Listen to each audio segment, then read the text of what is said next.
Vice President Kashim Shettima joined the leaders to push for a bold reset that puts African-built solutions ahead of borrowed prosperity. At the high-level Accra Reset Initiative, leaders were united on one message: Africa must stop waiting for growth and start building it. TVC News State House correspondent Femi Akonde reports. Africa is no longer asking for a seat at the table. It wants a hand in shaping the future. That was the message from Nigeria's Vice President, Senator Kashim Shettima, as African leaders met on the sidelines of the 2026 World Economic Forum in Davos. Speaking at the high-level Accra Reset Initiative, Shettima made a strong case for homegrown solutions, insisting that prosperity cannot be imported, it must be built. For decades, the narrative of African youth was one of risk. The youth want to be managed. Today, I present it as your greatest strategic reserve. With a median age of 18, Nigeria is not just a nation. We are the workforce of the world. The Vice President said Africa's greatest strength lies in building domestic productive capacity, turning population skills and natural resources into real, resilient wealth. I call on you to form a joint architecture, join our native corporate council, partner with us to define the curriculum, tell us exactly what skills you need: cybersecurity, AI ethics, development operations, and we'll build a training pipeline to match your specification. Ghana's President John Mahama criticized the continent's relationship with the global north, saying Africa remains trapped in transactional partnership that deliver little real transformation. We supply the world's critical minerals but capture almost none of its value. This isn't sovereignty, it's a trap. And it's getting worse. In my quiet moments, as I try to find solutions, here's what I've learned. Crisis creates clarity. The clarity is this: that we must build our own capacity to act. Former Nigerian President Olusegun Obasanjo warned that Africa risks becoming a bargaining chip in a rapidly changing global system if it fails to organize and act decisively. Sovereignty is not a flag. Sovereignty is discipline. It is the ability to make choices and carry them through. Nigeria's former Vice President, Professor Yemi Osinbajo, summed up the goal of the forum: pushing African governments to rethink economic strategies and confront challenges facing their people. And the whole idea is to find ways of rethinking how to fund that development here and there. As the Accra Reset gains momentum, African leaders say the message is clear. The continent's next chapter will not be written by aid or applause, but by invitation, industry, and Africa-led cooperation. Femi Akonde, TVC News, Davos, Switzerland. Well, the Vice President has since returned to Nigeria. Now, to discuss this crucial shift of economic attention being made by African leaders, financial analyst Mukhtar Mohammed joins me to discuss this via Zoom. Thank you so much for joining us at this time. Thank you, Tripolos. Good afternoon. Good afternoon. So, when Vice President Kashim Shettima talks about homegrown solutions, what does that mean from a financial and economic perspective? Tripolos, what it means is that you are looking at your own challenges and you are beginning to look at solutions that are homegrown, not copy and paste. I've always talked about this copy and paste, whereby you see the world is doing, they are cutting rate, you have to cut rate, they are reducing rate, you have to reduce rate. The World Bank have to tell you what to do, IMF have to tell you what to do. I think what he's saying is that Africa should look at the peculiarity of their own economy and begin to look for homegrown solutions to their challenges rather than just the copy and paste method that we always see happen when it comes to Africa. What the world is doing, what IMF is advising, what World Bank is telling, what International Finance Corporation is telling them. I think that is what he's saying. We need to begin to look at an homegrown economy, how we can grow our economy, looking at the peculiarity of our environment, looking at the peculiarity of our business, looking at the peculiarity of our financial system, and begin to see how we can find solution to our problem rather than the copy and paste global solution. All right, so realistically, is this approach financially realistic for Nigeria right now, given debt levels and revenue constraints? I think you've hit the nail. I think it's, for now, it is not, because again, debt is high, then we don't have the revenue, so we are still going to borrow this year, no matter what they try to say that we might not be borrowing. I think we'll still borrow this year, so definitely what they are looking at, maybe we're looking at the future.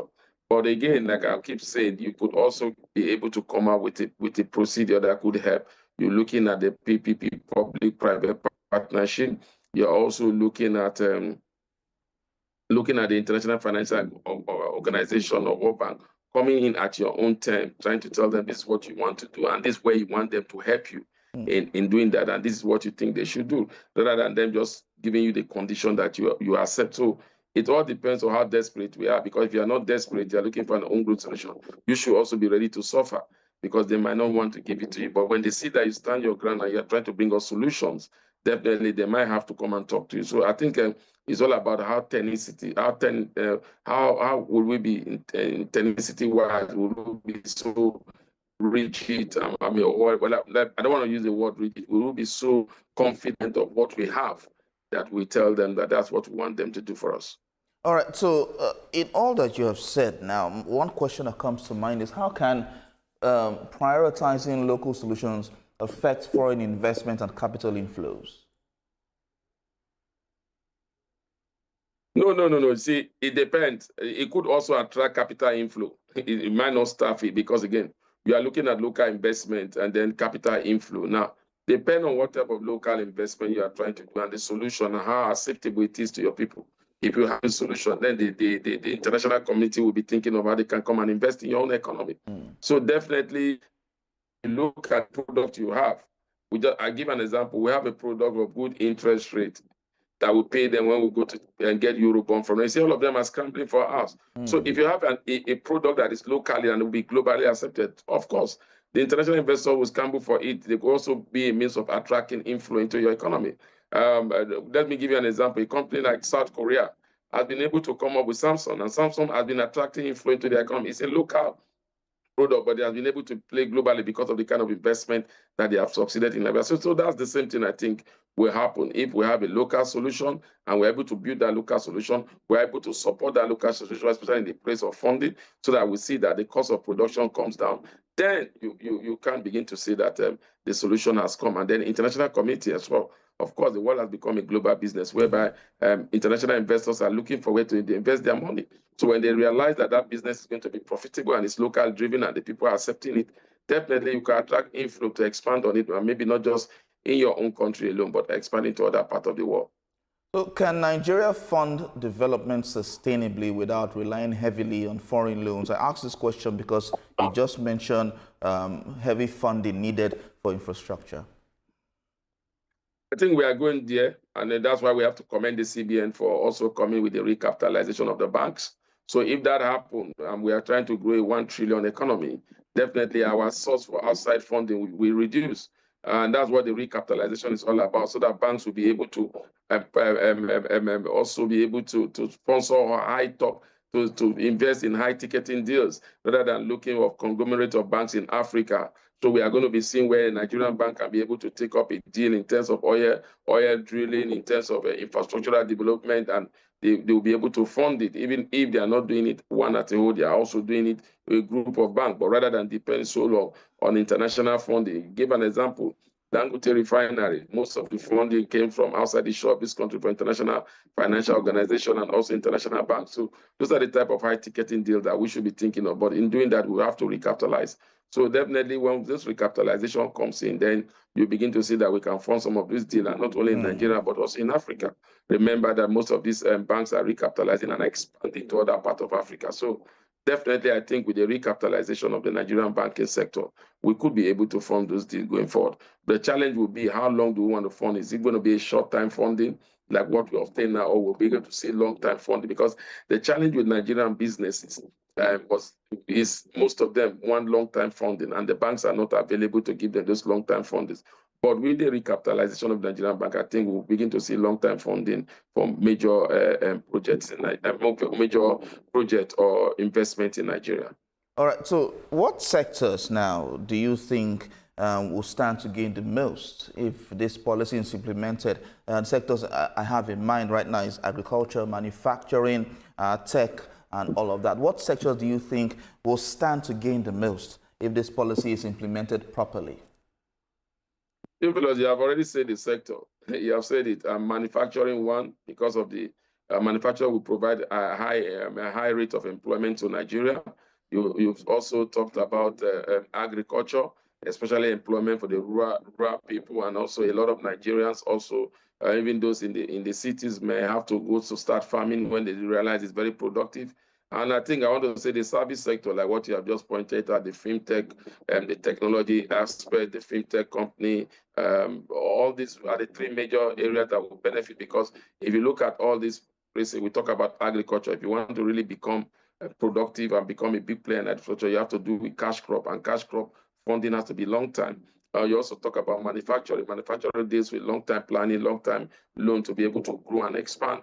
And when you talk about the service sector, also you have to look at, you don't just put in money there today and you expect it to begin to generate revenue for you tomorrow. So you are going to figure out how you can invest heavily in infrastructure, especially in the technological space, and that also leads long-time funding. So those are the three sectors that will benefit. And once those sectors are able to benefit, you have a snowball effect on every sector of the Nigerian economy. All right, financial analyst Mukhtar Mohammed, thank you so much for talking to us on this. Thank you. Thank you for having me, Theophilus. We'll take a quick break, and when we return, we'll talk about the United States withdrawal from the World Health Organization. That we'll bring after this break. Stay with us.